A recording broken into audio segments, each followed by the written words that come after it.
parole status that the Biden administration had offered to hundreds of thousands of citizens of Cuba, Haiti, Nicaragua, and Venezuela.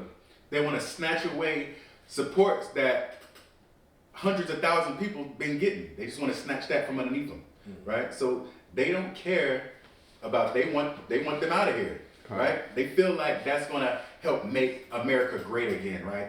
Let's get those Latinos back to their country. Don't matter what it's like over there, what situation, what vacuum of terror that they've created over there, and dictatorship and corruption, you know what I'm saying? So yeah, come on over here to make us look good, but then when you least expect it, we're gonna snatch that all away from you and send you back, right? Doesn't the white man love everybody, right? No. So that's what we gotta realize, people. All right, read on. A freeze in consideration of ongoing asylum applications from citizens of Venezuela and 8 other countries. Right, but not every country though. The countries that the Israelites are coming from, right? We're gonna put a freeze on your ability to seek asylum here in the U.S. Go ahead.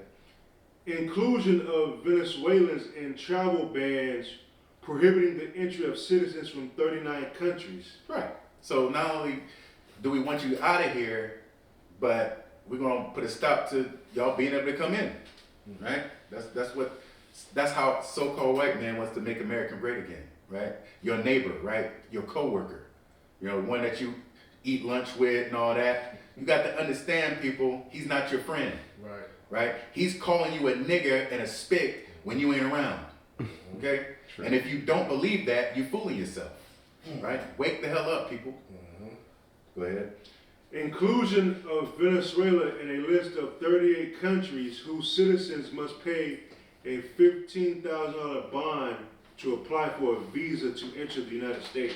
Now I wonder, does every nation that tries to get a visa come over here, do you have to pay $15,000 for the option for that? No, they want to make it hard for the Israelites. Okay, go ahead.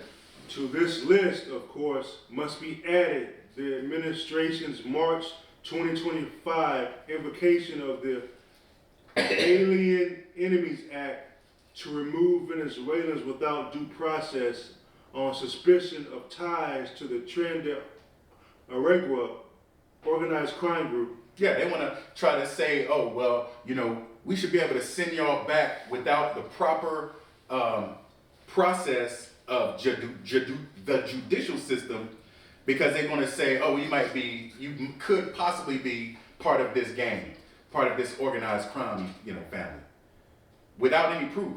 You understand? And they'll go to any lengths to put hell on the Israelites, because this act that it's talking about, the Alien Enemies Act, is something from the 1700s, people. But all of a sudden they feel like they need that now. Go ahead. So give me Psalms 83, 2 and 3. Psalms chapter 83, starting with verse 2. For lo, thine enemies make a tumult, and they that hate thee have lifted up their head. Verse 3. They have taken crafty counsel against thy people and consulted against thy hidden ones. That's right. We had a panel or a group of people, a committee, right, of people, and they said, we got to find a way to give these Venezuelans more hell, right? So they digging through the books, going back, hey, we found something from the 1700s, you know, from the 18th century. Let's do it, right? Because they don't give a damn about the Israelites. You understand? I mean, what else could the reason be?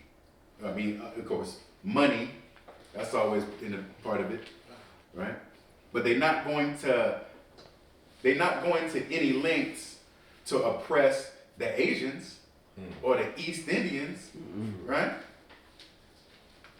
They only put not that amount of effort and funding into putting hell on the Israelites, northern and southern kingdom alike. All right? So let's read on.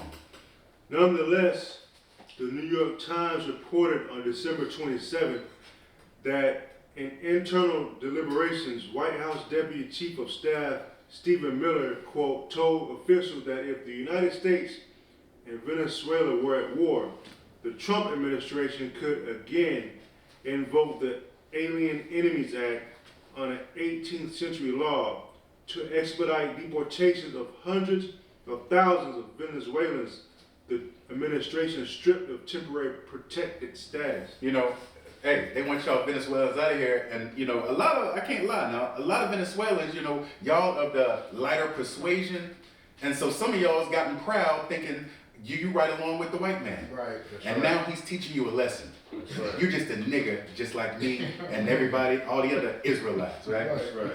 So, hey, you better wake up, people, or you're gonna find yourself getting deported after you was carrying a support. We love Trump. We love Trump. And now your ass is on the next plane out of here. It's like the Cubans in Florida. Right. Exactly. Yep. I will vote for Donald Trump. Hey. Oh, All right, let's read on. Venezuela is, quote, more free today than it was yesterday, Department of Homeland Security Secretary Kristi Noem told Fox News on January 4th. Secretary Noem ended temporary protected status for more than 500,000 Venezuelans, and now they can go home to a country that they love, read a DHS post on Twitter. That's right. You know, that's the propaganda that they push, right? Oh, these people really want to go back to the country they love. Well, not when it's war torn and been raped and robbed of all its natural resources and wealth, right? I mean, this is the place where not too long ago, dump trucks of money were blowing down the street because it was worthless, right? Who did that? America. That's right, the good old US of A, man. Mm-hmm. Right. Let's read on.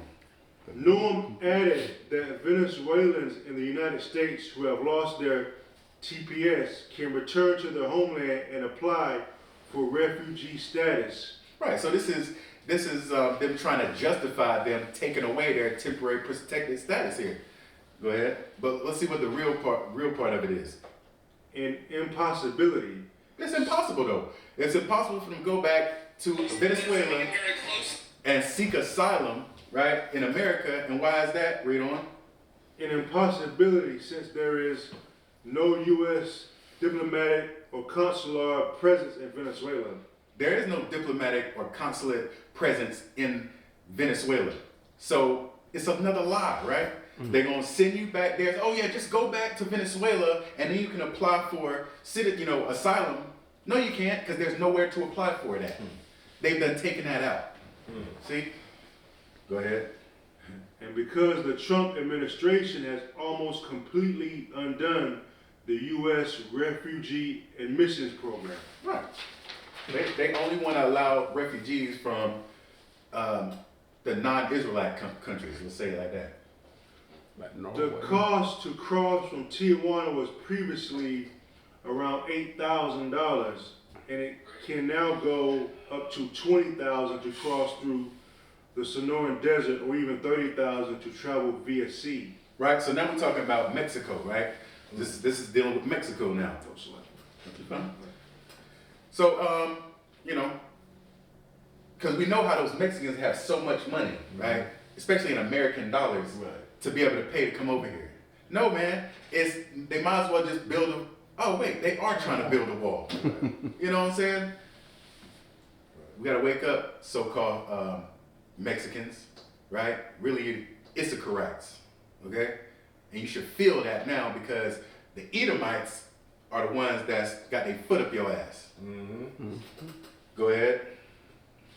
In Mexico's southern border zone city of Tapachula, Chiapas, a representative of the Catholic diocese told EFE that settlements of stranded immigrants, mainly from Haiti, Cuba, Venezuela, Guatemala, and El Salvador, have increased in the city. That's right. All the places where the Israelites dwell. See that? Why not China? You know? Why not Saudi Arabia or anything? You know? No, they're free to come and go as they please, right? They're not a threat. Why is that? Because they're not the people of the book. Con. See that? It goes deep, people.